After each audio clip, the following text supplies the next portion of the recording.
La lluvia azotaba Sevilla con una furia implacable, transformando las calles empedradas de Triana en un mosaico resbaladizo que reflejaba las luces titilantes de las farolas. El aire olía a tierra mojada y naranjos, una mezcla embriagadora que envolvía el barrio como un velo melancólico. Álvaro Mendoza, un magnate financiero de 55 años, salió de su imponente oficina en el centro de la ciudad, un edificio de cristal que se alzaba como un símbolo de su dominio sobre los mercados andaluces. Su traje a medida, cortado en Savile Row, apenas lo protegía del aguacero, pero Álvaro apenas notaba el frío. Su vida era una fortaleza de poder, construida con decisiones que movían millones, pero en su interior había un vacío que ni el lujo podía llenar. Su esposa, Isabel, lo había abandonado 10 años atrás, agotada por su obsesión con el control, y su hija, Clara, de 24 años, era poco más que una sombra distante. Sus llamadas perdidas, en el torbellino de su agenda. El éxito de Álvaro había tenido un costo, uno que se negaba a reconocer, mientras se dirigía a su Rolls Royce, estacionado junto al mercado de Triana. Una voz débil perforó el rugido de la lluvia. «Por favor, señor, ayude. Mi hermano tiene hambre». Álvaro se detuvo en seco, sus zapatos pulidos chapoteando en un charco, bajo un toldo desvencijado, cerca de una tienda cerrada. Una niña de no más de 11 años se acurrucaba contra la pared, abrazando un fardo de harapos que parecía más un escudo que una posesión. Su cabello oscuro, empapado, se pegaba a su rostro pálido, y sus ojos castaños, grandes y hundidos, destilaban un dolor que cortaba el bullicio de la ciudad. Junto a ella, un niño pequeño, de unos 5 años, temblaba bajo una chaqueta raída, su rostro demacrado por el hambre y el frío. La escena era un contraste brutal con el lujo que rodeaba a Álvaro. Un recordatorio de la Sevilla que prefería ignorar a Álvaro.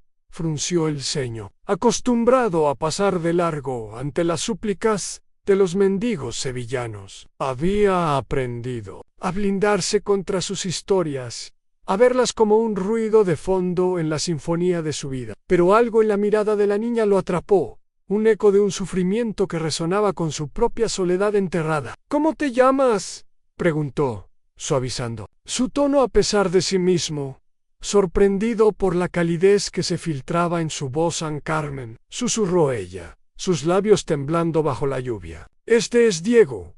¿No ha comido desde ayer?» El pecho de Álvaro se contrajo con una punzada que no podía explicar. Miró al niño, Diego, cuya fragilidad parecía desvanecerse en la tormenta, sus ojitos apagados, buscando algo que no podía alcanzar. «Quédate aquí», dijo Álvaro, su voz más firme de lo que sentía. Mientras se dirigía a una cafetería cercana, el aroma a café y pan recién horneado chocando con el aire húmedo, regresó con una bolsa cargada en bocadillos calientes de jamón serrano, tortilla de patatas esponjosa y vasos de chocolate caliente que humeaban en el frío. Entregó la comida a Carmen, quien rompió el pan con manos temblorosas, asegurándose de que Diego comiera primero. Álvaro observó en silencio, un nudo apretándose en su estómago. La súplica de Carmen no era solo por comida, era un grito por algo más profundo, algo que lo hacía sentir expuesto, vulnerable. «Gracias», murmuró Carmen, su voz apenas audible, sobre el tamborileo de la lluvia. Luego, sus ojos se clavaron en los de Álvaro con una intensidad que lo dejó helado. «No me conoce, ¿verdad?» Al Álvaro parpadeó, un escalofrío recorriéndolo como si la lluvia se hubiera colado bajo su piel. «¿Debería?», preguntó, su voz traicionando una inseguridad que rara vez mostraba. El bullicio de Triana, el eco de una guitarra flamenca desde un bar cercano, las risas de los transeúntes bajo paraguas, parecía desvanecerse, dejando solo a Carmen y su mirada penetrante. Ella esbozó una sonrisa triste, casi resignada, que no pertenecía al rostro de una niña. «Tal vez lo hará pronto», dijo, volviendo su atención a Diego, quien sorbía el chocolate con avidez. Álvaro se quedó inmóvil, sus palabras resonando como un enigma que no podía descifrar. ¿Quién era esta niña? ¿Y por qué su rostro le parecía un espectro de un pasado que había enterrado mientras se alejaba? La lluvia, empapando su abrigo. Intentó convencerse de que era un acto de caridad pasajero, una anomalía en su rutina. Impeccable, pero en su ático esa noche, con vistas al Guadalquivir que serpenteaba bajo las luces de la ciudad, la cara de Carmen lo perseguía, un eco de algo que no podía ignorar. El susurro de la niña, en la lluvia, había abierto una grieta en su mundo, y Álvaro temía lo que encontraría al otro lado.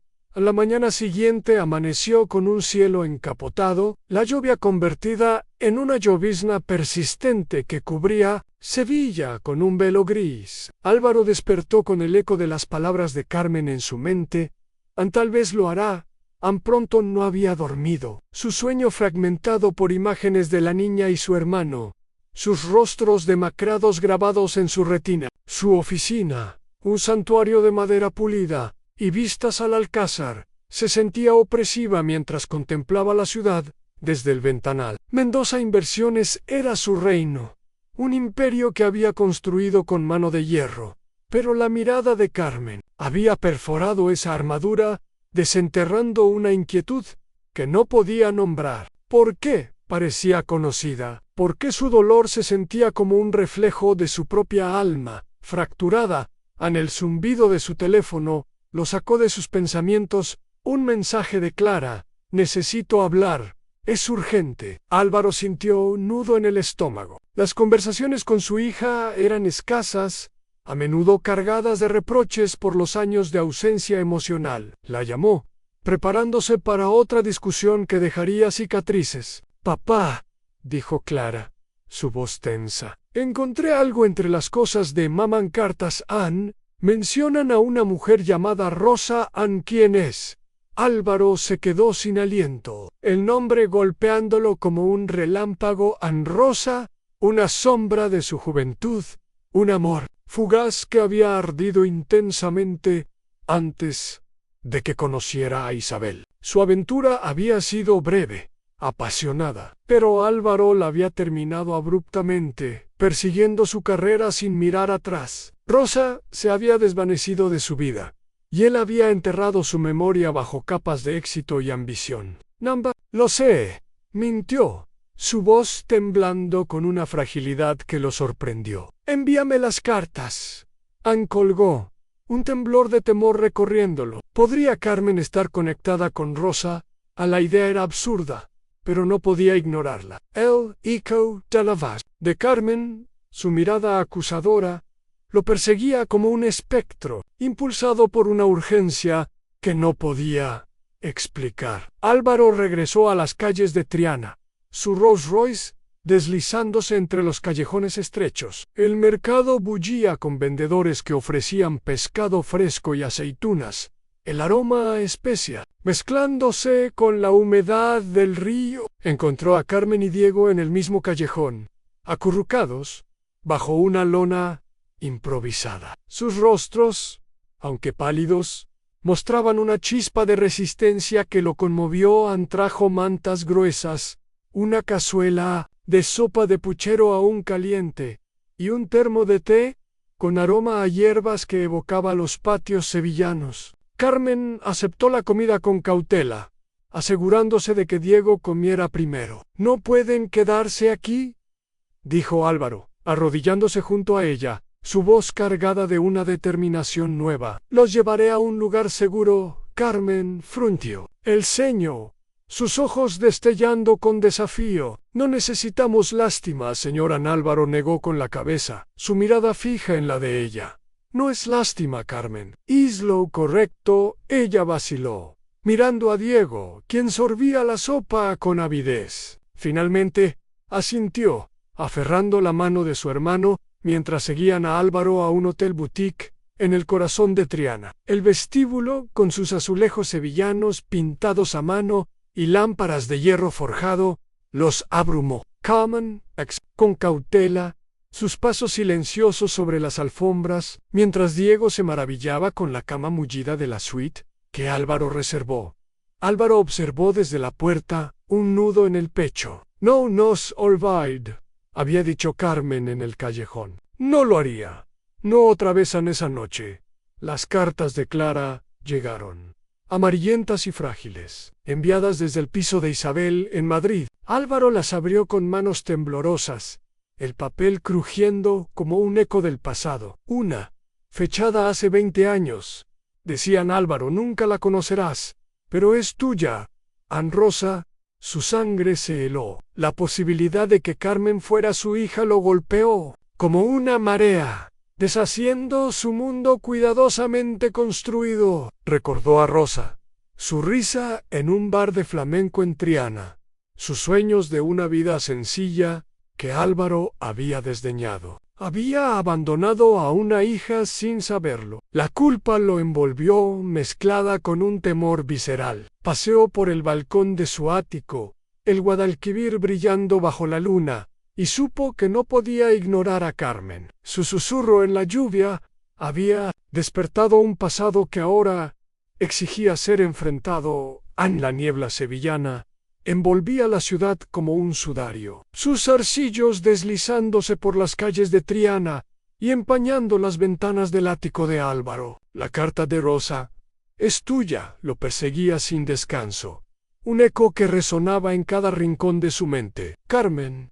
con sus ojos castaños que parecían ver a través de él, podría ser su hija, una niña que nunca conoció. La verdad era una grieta en la fachada de su vida, una amenaza para el imperio que había construido con tanto cuidado. Su oficina, un bastión de control, ahora se sentía claustrofóbica. El tic-tac del reloj en su escritorio, marcando el paso de un tiempo que parecía escapársele. Al Álvaro no podía seguir ignorando la posibilidad. Contactó a Javier Ruiz, un detective privado, cuya discreción y habilidad para desenterrar secretos eran legendarias en Sevilla. Investiga a Rosa Morales, ordenó, su voz tensa mientras miraba el Guadalquivir desde su ventana. Vivía en el Polígono Sur en los 90. Necesito saber qué pasó con ella y su hija, asterisk.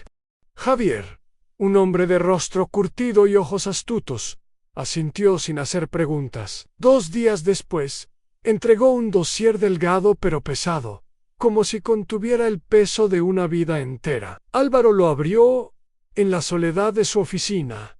El aroma a café sevillano, incapaz de disipar su ansiedad. Rosa había fallecido hace 5 años, consumida por una enfermedad pulmonar, en un piso de protección oficial en las afueras de Sevilla. Su hija, Carmen Morales, de 11 años, cuidaba ahora de su hermano menor, Diego, tras la muerte de su madre. No había padre registrado en los documentos, pero la cronología coincidía con la aventura de Álvaro. Cada palabra del informe era un martillo contra su corazón, confirmando lo que temían. Carmen era probablemente su hija. La revelación lo dejó sin aliento, su mente atrapada en un torbellino de culpa y miedo. Recordó las noches con Rosa, sus paseos por el parque de María Luisa, bajo los naranjos, su risa que llenaba los bares de flamenco en Triana. Había sido joven, ambicioso, y había elegido su carrera sobre ella, sin imaginar las consecuencias. Ahora, una niña vivía en las calles, cargando el peso de su abandono. Álvaro cerró el dossier, su mano temblando, y supo que debía actuar.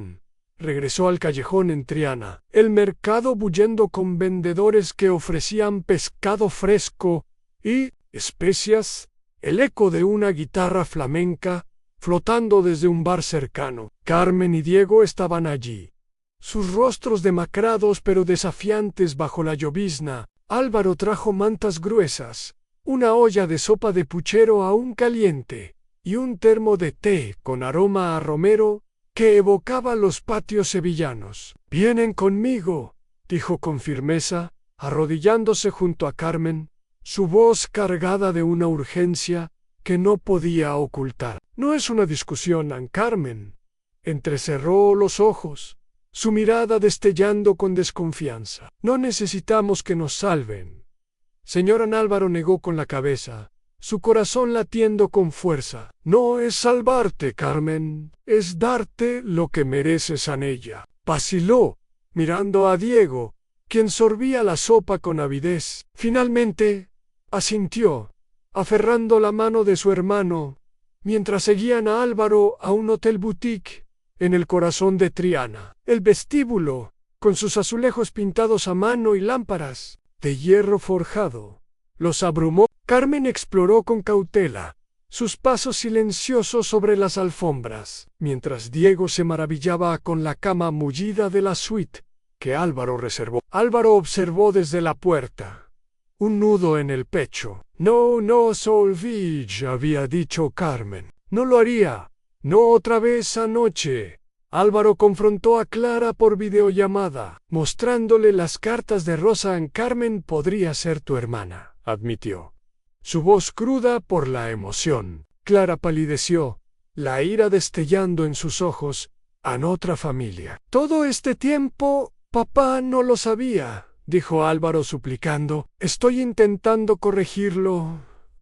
Clara cortó la llamada, dejándolo en un silencio ensordecedor. Álvaro paseó por el balcón, el Guadalquivir reflejando las luces de la Giralda. La cara de Carmen, tan parecida a la de Rosa, era un espejo de sus fracasos, pero juró protegerla, sin importar el costo. La lluvia seguía cayendo, un murmullo constante que parecía susurrar los secretos de su pasado exigiéndose enfrentados. Álvaro sabía que la verdad era solo el comienzo de una tormenta que lo cambiaría todo.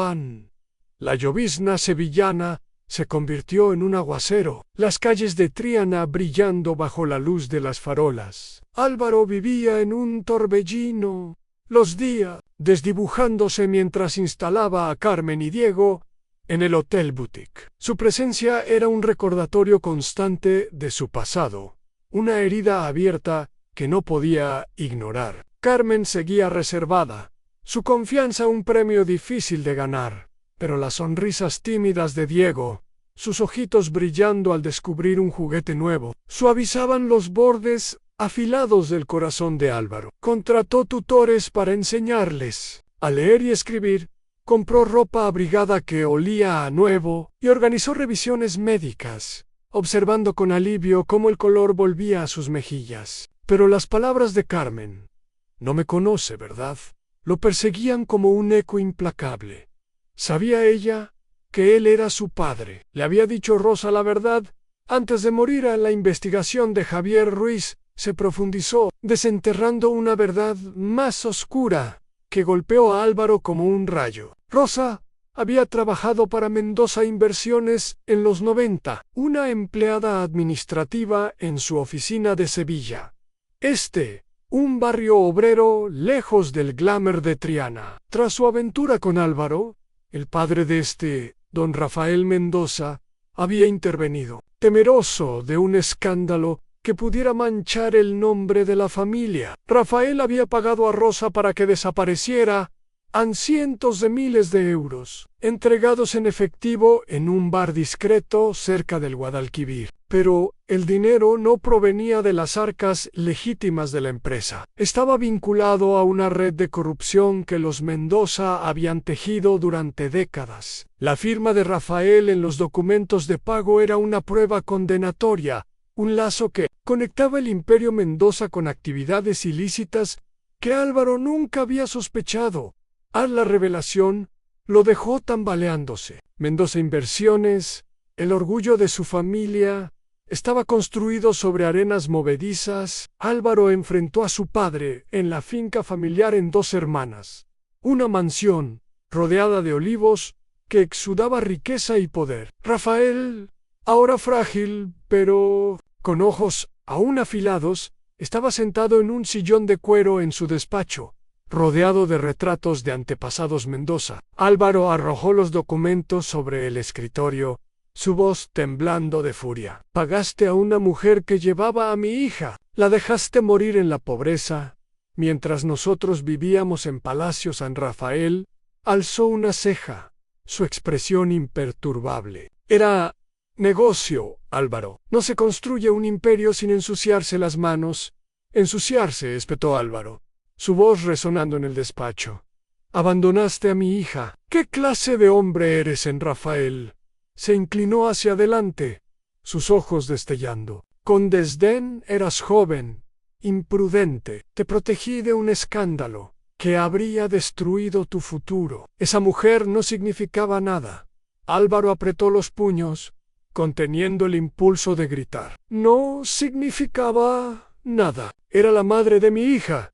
Y ahora tengo una niña viviendo en las calles por tu culpa. Rafael agitó la mano, como si desechara una molestia. Pruébalo. Esa niña podría ser cualquiera. Las pruebas de ADN se pueden falsificar. Álvaro salió de la finca, la furia, recorriéndolo como un incendio. Contrató a Elena Torres, una abogada sevillana, conocida por su tenacidad, para asegurar la custodia de Carmen y Diego. El proceso era un campo minado. Las pruebas de ADN confirmaron que Carmen era su hija, una verdad que lo llenó de alivio y terror. Cuando se lo dijo en la suite del hotel decorada con azulejos sevillanos, el rostro de Carmen se endureció. Mamá dijo que vendrías algún día, susurró, sus ojos brillando con lágrimas contenidas. Pero es demasiado tarde para ella. Sus palabras fueron un cuchillo en el pecho de Álvaro, pero insistió, decidido a ganarse su confianza. Mientras tanto, Clara se negaba a conocer a Carmen, su enojo por el secreto de Álvaro hirviendo en cada llamada. No puedo lidiar con esto, papá, dijo, su voz quebrándose. Me mentiste toda mi vida. No mentí, suplicó Álvaro. No lo sabía, pero ahora estoy aquí intentando hacer lo correcto.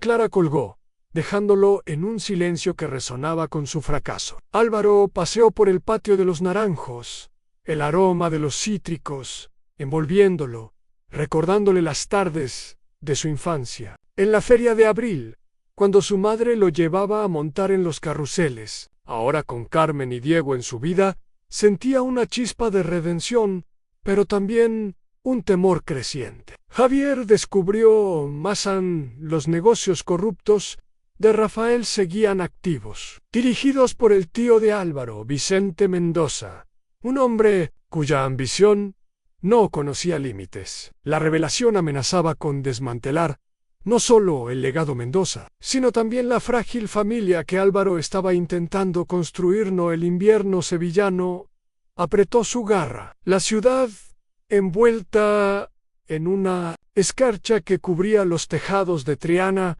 como un manto blanco. Álvaro vivía al borde de un precipicio, su mundo fracturándose bajo el peso de sus decisiones. La aceptación cautelosa de Carmen, el rechazo de Clara y la sombra de la corrupción familiar lo consumían. Mudó a Carmen y Diego a un piso en Santa Cruz, un refugio acogedor con vistas al patio de los naranjos, donde los naranjos perfumaban el aire incluso en el frío. Carmen exploró el espacio con cautela, sus dedos rozando los muebles como si temiera que todo desapareciera. Diego, por su parte, jugaba con un tren de juguete que Álvaro le había comprado, su risa llenando el piso con una calidez que Álvaro nunca había conocido. ¿Es esto un hogar?, preguntó Diego, sus ojos brillando con esperanza infantil. Por ahora, dijo Álvaro revolviéndole el cabello. Están a salvo aquí, pero la seguridad era una ilusión. Vicente Mendoza, el tío de Álvaro, un hombre calculador, con la crueldad de un depredador, lo enfrentó en una reunión de la Junta en la sede de Mendoza Inversiones, un rascacielos que dominaba el horizonte sevillano. Abandona esta tontería con la niña, advirtió Vicente, su voz baja y venenosa, sus ojos destellando bajo la luz de los fluorescentes. Estás removiendo tierra vieja, Álvaro. No terminará bien para ti. Álvaro sostuvo su mirada, su corazón latiendo con furia contenida. Terminé con tus secretos, Vicente. Carmen es mi hija, y la protegeré. A ella y a Diego. Vicente sonrió con desdén, una mueca que heló la sangre de Álvaro. Lo lamentarás, sobrino. No sabes con quién te estás La amenaza no fue vana. Al día siguiente, los titulares de los diarios sevillanos, desde ABC hasta Diario de Sevilla, acusaron a Álvaro de fraude y mala gestión en Mendoza Inversiones. Artículos sensacionalistas sugerían que estaba inventando la paternidad de Carmen para ganar simpatía pública, citando fuentes anónimas que, sin duda, eran aliados de Vicente. La prensa acechaba, acampando fuera del piso en Santa Cruz, sus cámaras destellando como relámpagos. Carmen, al ver su foto en las portadas, se replegó en sí misma, sus ojos llenos de miedo. «Nos odian», susurró aferrando el tren de Diego como un salvavidas. «No tei que nos han», dijo Álvaro, arrodillándose junto a ella, su voz temblando con una mezcla de ira y ternura. «Lo arreglaré, Carmen. Taylor, prometo, contrató una firma de relaciones públicas para contrarrestar las mentiras, trabajando día y noche con Elena Torres para fortalecer el caso de custodia». Pero Vicente escaló su ataque, filtrando documentos que vinculaban a Álvaro con los negocios turbios de Rafael. Aunque Álvaro no había estado al tanto, la mancha amenazaba su reputación, pintándolo como cómplice de los pecados de su padre. Clara, leyendo los titulares, lo llamó, su voz fría como el hielo. «Es verdad, papá. ¿Eras parte de esto?» «No», dijo Álvaro, desesperado, su voz quebrándose. «No lo sabía, Clara, pero lo terminaré, te lo juro». Clara colgó, dejándolo en un silencio que resonaba con su fracaso. Álvaro recurrió a Javier, quien rastreó la red de Vicente hasta una empresa fachada en el centro de Sevilla, una operación que lavaba dinero a través de propiedades ficticias. «Está lavando millones», dijo Javier, su voz grave. «Sí, lo destruirás, pero también te arrastrará. Mendoza Inversiones no sobrevivirá al escándalo». Álvaro asintió, su mirada fija en una foto de Carmen y Diego, que guardaba en su escritorio. «Hayslow, no dejaré que siga dañando a nadie». Mientras la red se cerraba, Álvaro se acercaba a Carmen y Diego.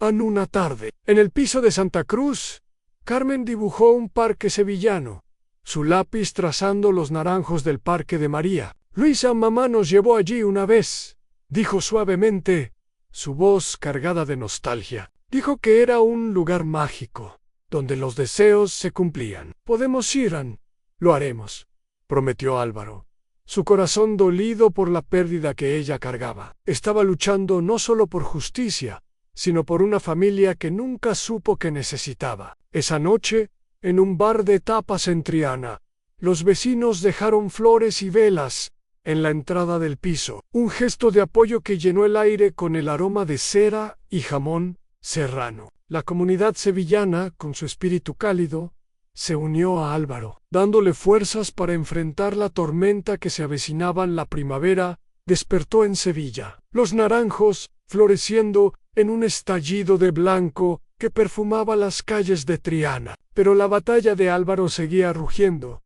una tempestad que amenazaba con consumirlo todo. Las pruebas de Javier, registros bancarios, correos electrónicos interceptados y declaraciones de testigos anónimos expusieron el esquema de lavado de dinero de Vicente, un castillo de naipes que implicaba los negocios turbios de Rafael desde los años 80. Álvaro entregó el dossier a las autoridades, consciente de que mancharía irrevocablemente Mendoza Inversiones. El diario ABC publicó la historia en primera plana. Escándalo de corrupción sacude el imperio Mendoza. Las acciones de la empresa se desplomaron, los inversores huyeron y Álvaro enfrentó una revuelta en la junta, con directivos exigiendo sud, pero él se mantuvo firme, su mirada fija en el horizonte sevillano, donde la Giralda se alzaba como un faro de resistencia. Vicente, acorralado, desató su furia final. En una reunión tensa en la sede de la empresa, sus ojos destellaban con veneno. «Perderás a esa niña», siseó, su voz baja, pero letal, y tu precioso imperio. No tienes idea de lo que soy capaz. Álvaro se inclinó hacia el Subas enruggido. Contini. Prefiero perderlo todo antes que dejarte ganar, Vicente. Esta vez pagarás en el juicio. Se cernía como una sombra. Una batalla de alto riesgo en el Palacio de Justicia de Sevilla, un edificio neoclásico que parecía observar cada movimiento con solemnidad. Álvaro testificó contra Vicente. Su voz, resonando en la sala abarrotada de reporteros y curiosos sevillanos, detalló los pagos a Rosa, los negocios ilícitos que habían financiado la riqueza de los Mendoza y la red de corrupción que Vicente había perpetuado. Elena Torres presentó los resultados de ADN de Carmen, asegurando la custodia de Álvaro. Pero el abogado de Vicente, un hombre de mirada gélida, lo pintó como cómplice, blandiendo documentos filtrados que sugerían que Álvaro había sabido de las actividades de su padre. La sala murmuró, las cámaras destellaron, y Álvaro sintió el peso de las miradas acusadoras. Carmen, observando desde la galería junto a Diego, aferró la mano de su hermano, sus ojos llenos de miedo y esperanza, fuera del tribunal. Álvaro enfrentó a una horda de periodistas, sus micrófonos como lanzas. El legado de mi familia está manchado, declaró, su voz firme a pesar del agotamiento. Pero estoy aquí para corregirlo, por mis hijos, por Rosa, y por todos aquellos a quienes hemos dañado. La prensa sevillana, dividida entre el escándalo y la admiración, amplificó Sas. Durante la Semana Santa, mientras las procesiones llenaban las calles de Triana con nazarenos encapuchados y pasos adornados con flores, Álvaro llevó a Carmen y Diego a una, buscando un momento de paz. Las velas titilaban en la oscuridad, y Carmen, fascinada, preguntó, ¿por qué llevan velas? Álvaro sonrió. Su voz suave es su forma de encontrar luz en la oscuridad pequeña. Como nosotros, el veredicto. Llegó tras días de deliberación, un silencio tenso envolviendo la sala. El juez, un hombre de rostro severo, leyó en encontramos al acusado, Vicente Mendoza, culpable de fraude y lavado de dinero. 12 años de prisión. La sala estalló en murmullos, pero Álvaro apenas escuchó. Un alivio abrumador lo inundó, su pecho liberándose de un peso que había cargado durante meses. Rafael, demasiado enfermo para ser juzgado, se retiró a la oscuridad, su legado en ruinas. Mendoza Inversiones se tambaleaba y Álvaro renunció, entregando el control a un reformador que prometió limpiar la empresa. El imperio que había construido se desmoronaba, pero por primera vez Álvaro se sentía libre. Anclara asistió al último día del juicio, su rostro, ilegible, entre la multitud. Después se acercó a Carmen y Diego, que esperaban en un pasillo del tribunal, sus manos entrelazadas. «Soy tu hermana», dijo suavemente, su voz temblando. Los ojos de Carmen se abrieron, pero asintió, una chispa de esperanza encendida en su... Diego, tímido, le ofreció su tren de juguete y Clara sonrió, una lágrima deslizándose por su mejilla en esa noche. Álvaro llevó a Carmen y Diego al parque de María Luisa, cumpliendo su promesa. Los naranjos estaban en flor, su aroma llenando el aire. Mientras paseaban por los senderos, Carmen deslizó su mano en la de Álvaro. «¿Somos una familia ahora?», preguntó. Su voz, llena de una vulnerabilidad que rompió el corazón de Álvaro. «Sí», dijo él, tragando saliva para contener las lágrimas. «Lo somos». El verano sevillano floreció con una explosión de color. Los naranjos de Triana cargados de frutos dorados que perfumaban las calles. Álvaro, Carmen, Diego y Clara se mudaron a una casa modesta en Los Remedios, una villa blanca con un jardín lleno de naranjos y rosas que parecían susurrar promesas de un nuevo comienzo. La grandeza del centro de Sevilla, con sus rascacielos y oficinas de cristal, quedó atrás, reemplazada por la simplicidad de una vida que Álvaro nunca había imaginado. Su imperio, Mendoza Inversiones, era ahora un recuerdo, su nombre manchado por el escándalo que él mismo había desatado. Pero en la risa de Diego, en los dibujos de Carmen y en las conversaciones vacilantes con Clara, Álvaro encontró una paz que el dinero nunca le había dado. Aún fundó una organización benéfica para ayudar a los sin techo de Sevilla, nombrándola Fundación Rosa Morale, un tributo a la mujer que había fallado, pero cuya memoria ahora lo guiaba. La fundación abrió refugios en el Polígono Sur, ofreciendo comida, ropa y clases para niños como Carmen y Diego. Álvaro trabajaba incansablemente, visitando los barrios más pobres de la ciudad, sus manos antes dedicadas a firmar contratos, ahora sirviendo sopa en comedores comunitarios. Carmen y Diego prosperaron, asistiendo a una escuela local donde hicieron amigos, sus risas llenando la villa con una alegría que parecía sanar las grietas del pasado. Clara, acercándose lentamente a sus hermanos, se unió a los esfuerzos de la fundación. Su resentimiento hacia Álvaro, desvaneciéndose con cada día que pasaba, trabajando juntos, a un domingo. Hicieron un picnic en el Parque de María Luisa, el cielo sevillano brillante sobre los senderos sombreados por naranjos. Carmen, sentada en una manta, dibujaba los estanques del parque, su lápiz trazando las curvas del agua con una delicadeza que Álvaro admiraba. «Mamá estaría feliz», dijo suavemente, levantando la vista hacia él. «Siempre dijo que nos encontrarías, que un día vendrías». Álvaro sintió un nudo en la garganta, las palabras de Carmen tocando una herida que nunca sanaría del todo. «Ojalá lo hubiera hecho antes», murmuró, su voz quebrándose. «Ojalá hubiera sabido de ti». Carmen dejó su lápiz y se acercó, apoyando su cabeza en su hombro. «¿Estás aquí ahora?», dijo, su voz firme, a pesar de su juventud. «Eso es suficiente». Diego, persiguiendo una mariposa entre los naranjos, rió, su alegría resonando como un eco de la libertad que habían encontrado. Clara, sentada junto a ellos, revolvió el cabello de Diego, su sonrisa suave, pero genuina. «Estamos aquí ahora, papá», dijo, mirando a Álvaro. «Eso es lo que importan».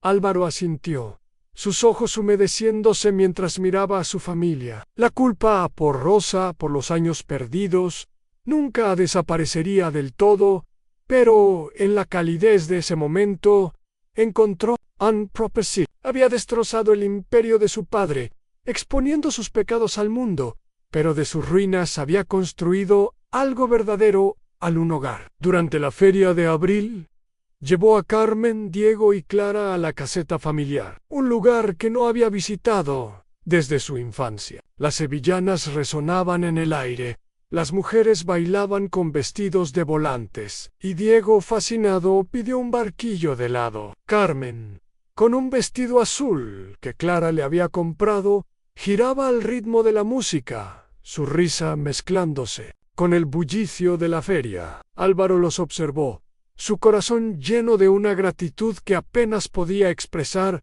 mientras el sol se ponía, proyectando un resplandor dorado sobre el parque.